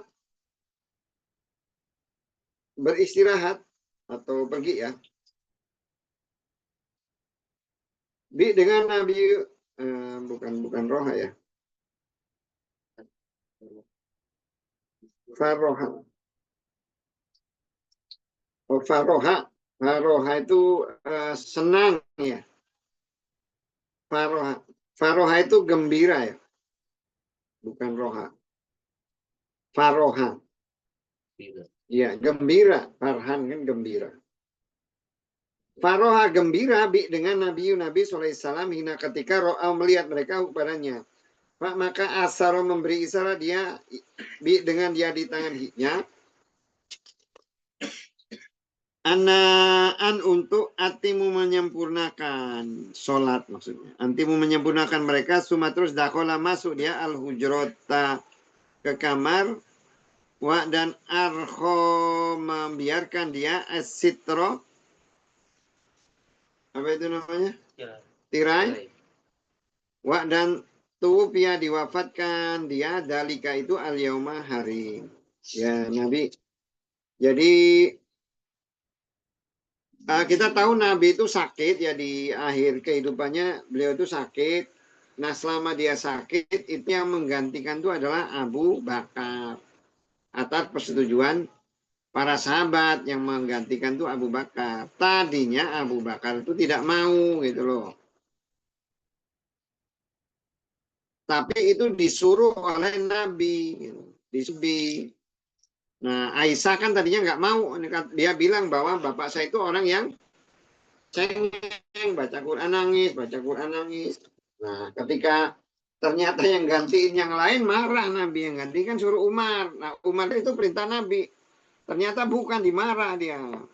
Orang-orang sudah membangkang perintah saya kata Nabi. Mana Abu Bakar? Abu Bakar waktu itu ada di rumahnya yang satunya. Baru setelah itu baru Abu Bakar yang menjadi imamnya dan itu atas perintah Nabi. Nah di hari terakhir hari Senin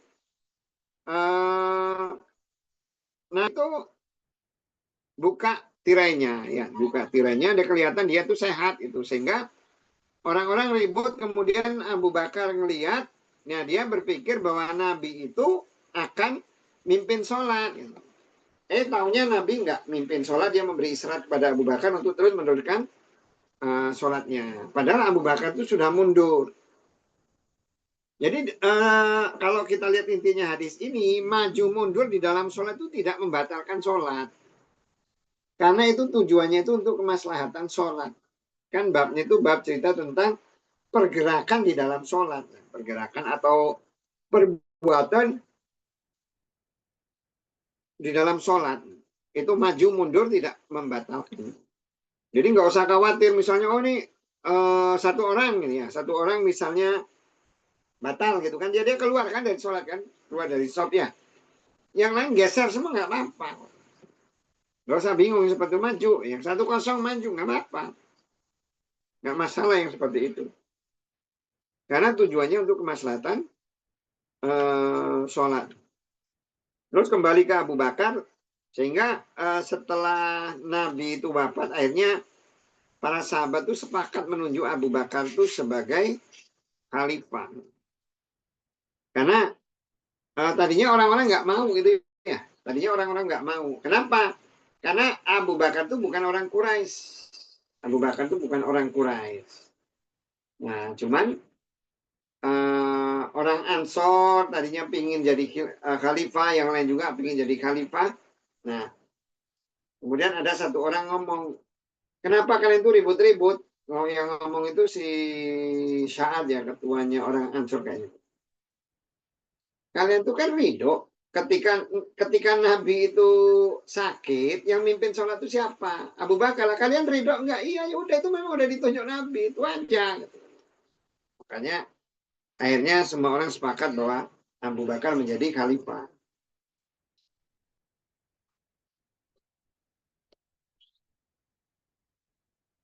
Babu bab, ida apabila da'at memanggil al-ummu ibu walada anak haknya.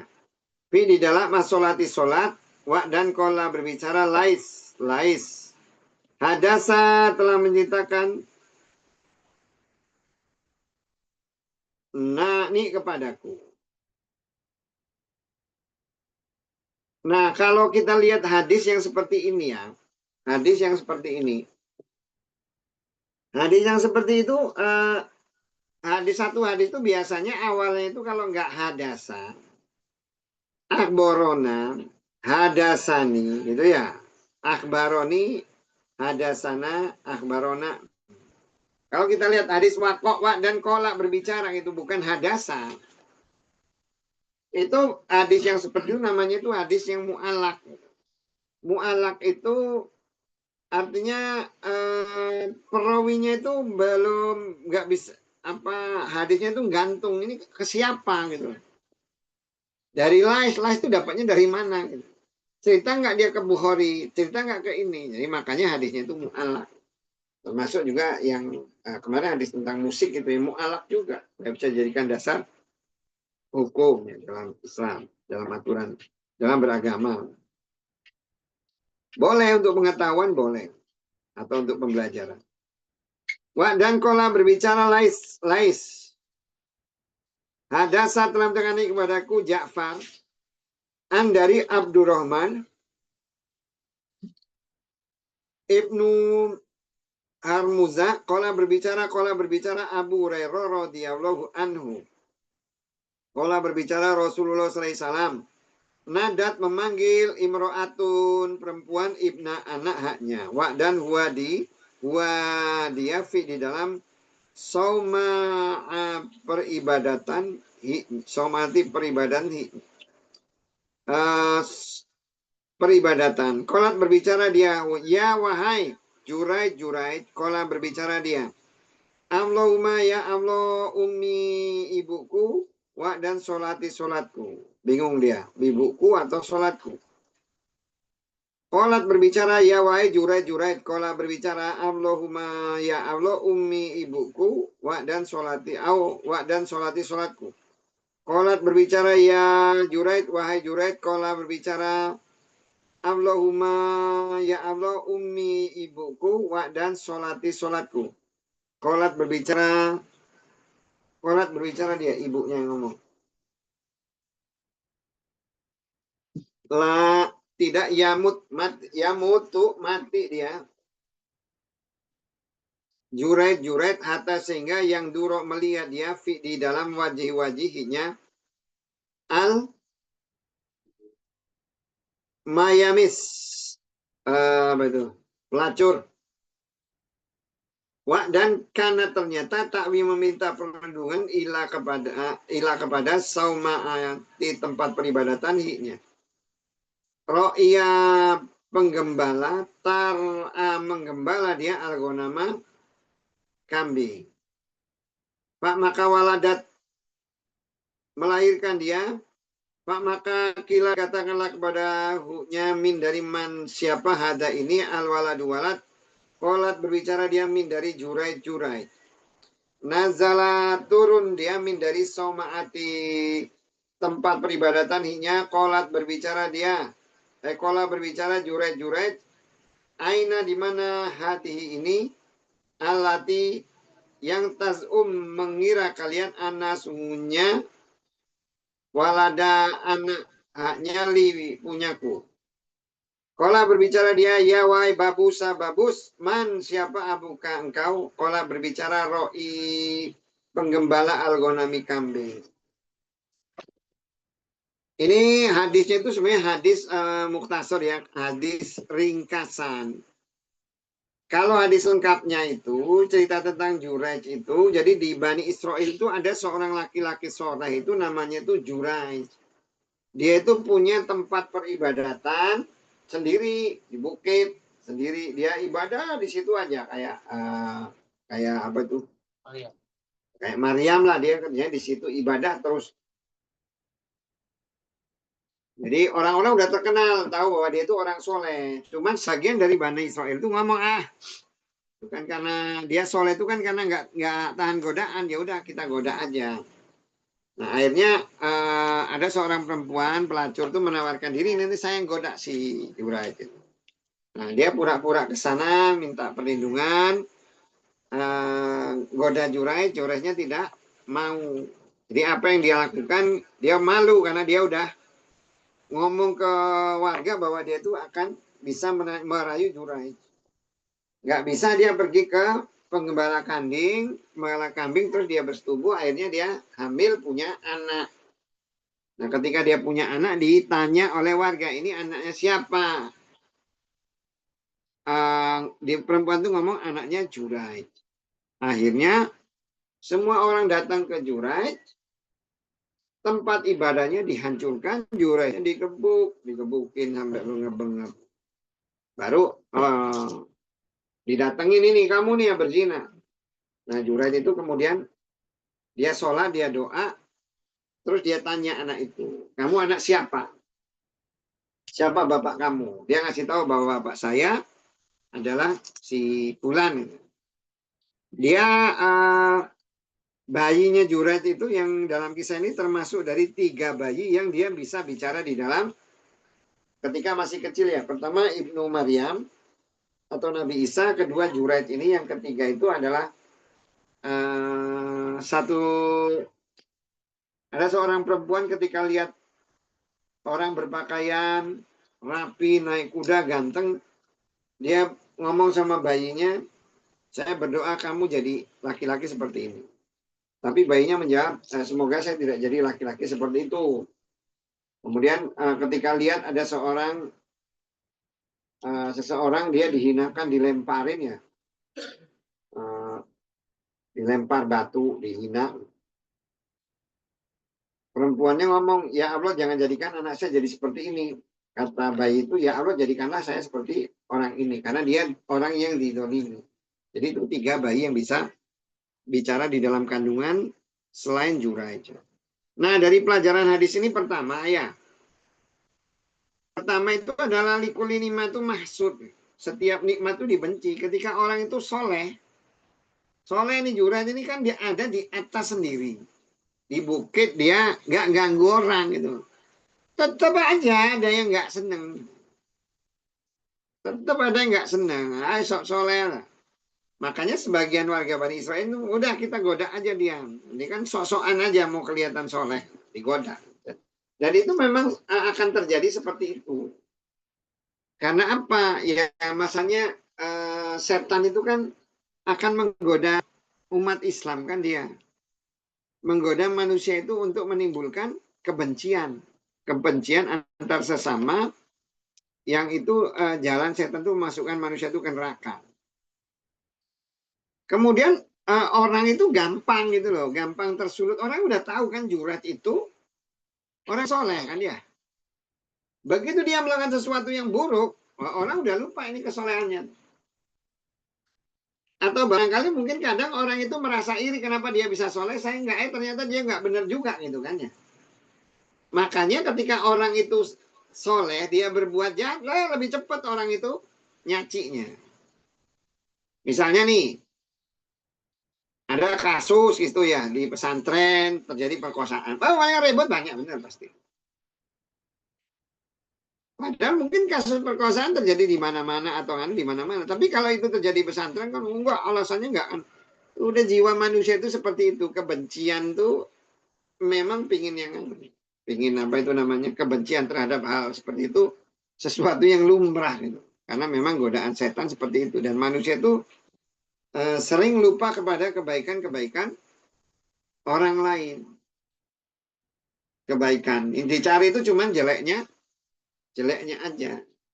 Makanya kita itu juga harus juga melihat ya kebaikan-kebaikan orang lain. Sehingga nggak timbul seperti ya kayak gini nih kan. Sekarang orang kan ingatnya pokoknya jeleknya aja kan ya. Sering terjadi seperti itu kan ya. Kadang orang berbuat salah satu kali kita ngamuk, padahal ya ingat kebaikannya. Makanya kan Nabi kan mengingatkan asa atu ibu saya bahwa syarrul lakum. Jangan itu menyukai sesuatu padahal itu buruk pada kalian. Ingat, ada semua yang kita lihat itu belum tentu baik. Atau semua segala sesuatu yang terlihat buruk belum tentu itu buruk.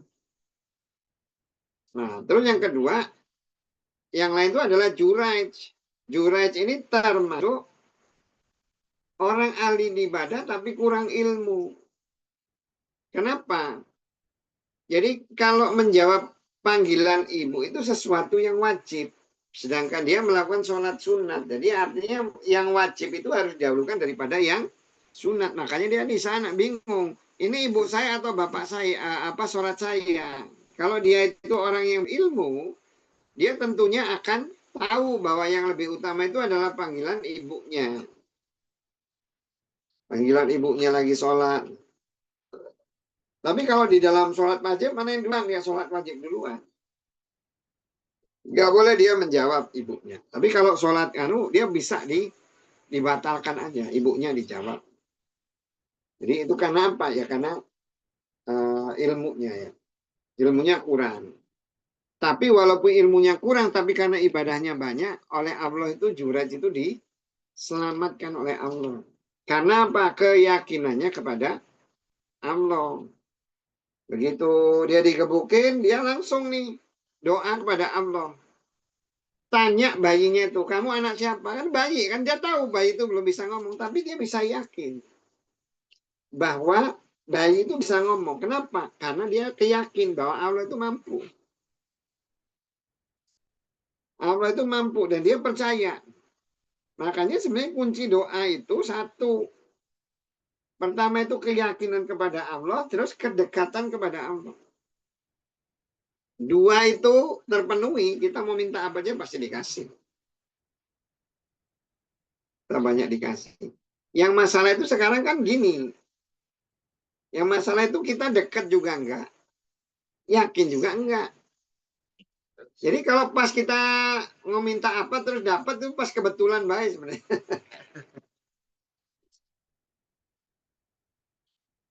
Kan perlu dua itu, yakin. Banyak orang minta kepada Allah tapi dia sendiri yakin Allah ini bisa enggak sih? Allah ini bisa. Ada juga karena dia juga enggak dekat. Dan kebanyakan umat zaman sekarang gini kan. Karena di hadis itu dikatakan bahwa umat zaman dulu itu ya selalu menggunakan Al-Quran ya, mengeluarkan petunjukku. Sehingga ya dia dekat dengan aku. Tapi di umat akhir zaman tuh mereka meninggalkan atau tidak mengikuti perintah Allah. Sehingga orang-orang seperti itu aku udah tidak pedulikan gitu loh kalau kata Allah. Di hadisnya itu Allah ngomong orang kayak gitu tuh nggak saya pedulikan lagi. Maksudnya nggak dipedulikan itu udah terserah dia hidupnya mau kayak mana. Doa ya nggak akan didengar.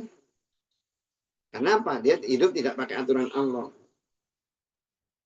Makanya kalau Juraja ketika dia berdoa yakin aja dulu. Yakin. Terus kita berupaya setiap hari itu untuk mendekati Allah. Ingat di hadis itu dikatakan barang siap kalau ada orang mendekati saya dengan berlari, berjalan saya akan datangi dia dengan berlari. Allah itu lebih lagi. Lebih. Kalau kita itu ibadah itu niatnya itu mendekatkan diri kepada Allah, ya Allah akan lebih lagi mendekatkan kepada kita. Jadi kuncinya di niat. Ya, terus yakin. Yakin itu bisa muncul karena kita banyak melihat tanda-tanda kebesaran Allah. Allah menciptakan langit dan bumi aja bisa gitu kan ya. Masa kita minta apa ya masa nggak bisa. Yakin aja. Oh Allah nih menciptakan langit dan bumi bisa. Masa minta nilai A aja nggak bisa. Nah, gitulah. Kalau udah yakin ya pasti bisa. Terserah jalannya. Jalannya terserah Allah. Jadi kuncinya itu keyakinan. Keyakinan. Yang itu jarang dimiliki oleh orang sekarang. Orang misalnya belum nggak punya anak gitu ya. Karena masalahnya belum yakin aja sih. Dia masalahnya udah otaknya itu udah rusak dulu gitu, rusak oleh ilmu-ilmu dari manusia bahwa orang bahwa oh nih kalau udah tua ini nggak mungkin bisa punya anak ya. Nabi Zakaria udah tua udah kakek-kakek doa minta anak. Kenapa dia kayaknya dia yakin sama Tuhan bahwa dia bisa dapat anak gitu kan. Nabi Yahya yakin. Jadi kuncinya keyakinan dan keyakinan itu akan muncul kalau kita itu banyak mentadaburi ayat-ayat Allah. Bab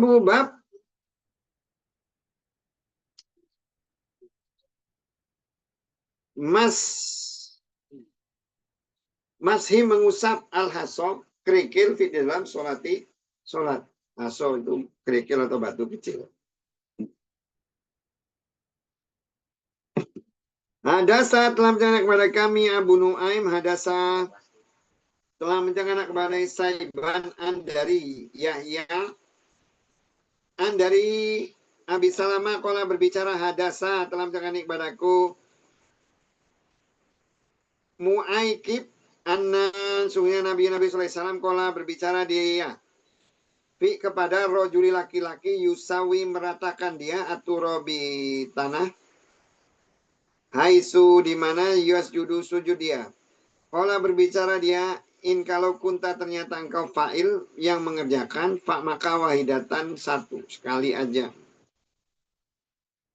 Jadi gerakan-gerakan yang tujuannya itu untuk kemaslahatan sholat tapi dibatasi hal-hal yang lulu saja. Kenapa? Ya kalau mau diratakan repot akhirnya. Bayangin aja kalau umpamanya kita rukuk, kita sujud.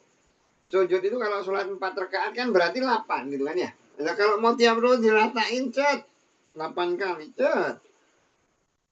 Banyak gerakan yang sebenarnya tidak perlu. Yang itu tuh tidak akan merubah masalahnya. Gerakan dia itu tidak memperbaiki. Kan akan rusak lagi masalahnya. Akan rusak lagi kan. Ketika dia itu namanya tuh sujud dilap. Kan kena jidat bekas lagi. Sujud lagi. Nggak masalah. Karena sebenarnya sujud itu nggak harus kan orang harus di tanah atau apa, nggak boleh terhalang atau kata siapa nggak boleh terhalang, ya kalau nggak boleh terhalang ya di tanah kamu sholat di atas papan nggak boleh berarti. langsung nyemplung tuh air biar nyemplung biar kena tanah. Jadi gerakan-gerakan yang memang walaupun diperbolehkan bukan berarti banyak gitu loh. Babu babas melapangkan itu artinya menggelar gitu, membeberkan itu. Saubi pakaian atau kain di dalam solatli untuk sujudi sujud. Ada saat dalam jangan kepada kami musadat, ada saat dalam jangan kepada kami bisyar, ada saat dalam jangan kepada kami Ghalib Andari, Bakar ibnu Abdillah, Andari Anas ibnu Malik radhiyallahu anhu, qala berbicara dia. Kuna ternyata kami nusoli sholat kami ma'a beserta Nabi sallallahu alaihi wasallam fi di dalam siddati beratnya al hari panas. Pak maka ida apabila lam tidak yastati mampu ahadu salah satu nak kami an untuk makin berdiam dia atau meletakkan dia wajahnya min dari al ardi bumi bahasa atau membeberkan atau yang menggelar atau membeberkan sau bapakan huknya pak maka sajadah sujud dia ala di atas di sholat. Kalau sekarang itu sholat itu pakai inilah apa itu namanya, pakai sajadah boleh, nggak apa-apa. Pokoknya udah hadisnya di sini kalau panas ya, nggak usah susah payah hidup lah. Mau panas mau enggak pakai sajadah nggak masalah. Yang penting itu kan yang dilihat oleh Allah itu bukan masalah kamu sujudnya, hatimu tuh ikut sujud enggak gitu loh. Innallaha la yang dulu ila atsamikum wala ila surikum. Allah itu tidak melihat jasad kamu, tidak melihat wajah kamu. Walakin yang dulu ila qulubikum, tapi dia melihat hati. Ketika kita sujud, hati kita sujud enggak. Itu yang dilihat oleh Allah. Jadi enggak mesti sujud itu harus di atas tanah ya, nggak harus ada tanah. Kalau ada tanah repot terpaksa kamu tanah itu ditaruh di tempat sujud itu taruh tanah semua.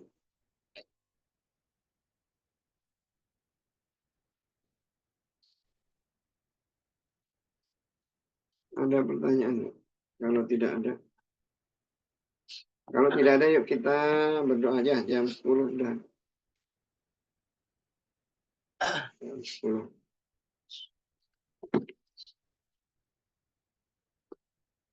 Amin amin ya rabbal alamin. Rabbana uzi'na an askura nikmati allati an'amta alaina wa ala walidaina wa an na'mal amalan sholihan tardo. Warhina birahmatika fi ibadikas sholihin. Rabbana ighfir lana dzunubana wa liwalidayna wa li jami'il muslimina wal muslimat wal mu'minina wal mu'minat al ahya'i minhum wal amwat. Innaka qaribun mujibud da'wat ya qadiyal hajat. Rabbana inna nas'aluka huda wa tuqa wal afafa wal ghina. Rabbana inna a'udzubika min syarri nafsi was-syaitani was-syirki wal kufri wa nifaq wa sul ahlak fi ahli wal mal. Rabbana inna a'udzubika min adzabil jahannam wa adzabil qabr. Rabbana ja'alna minas solihin wa ja'alna minal muttaqin wa ja'alna minal muqarrabin wa ja'alna minal mutawakkilin. Rabbana yassir qul umrana yassir wa la tu'assir innaka ala kulli shay'in yassir. Rabbana inna nas'aluka al-jannah wa ma qaraba ilaiha min qawlin aw amal. Wa na'udzubika min narika wa ma qaraba ilaihi min qawlin amal. Rabbana taqabbal minna innaka antas samiul alim walhamdulillahi rabbil alamin. Allahumma sholli ala sayyidina. Yuk semuanya ya. Assalamualaikum warahmatullahi wabarakatuh.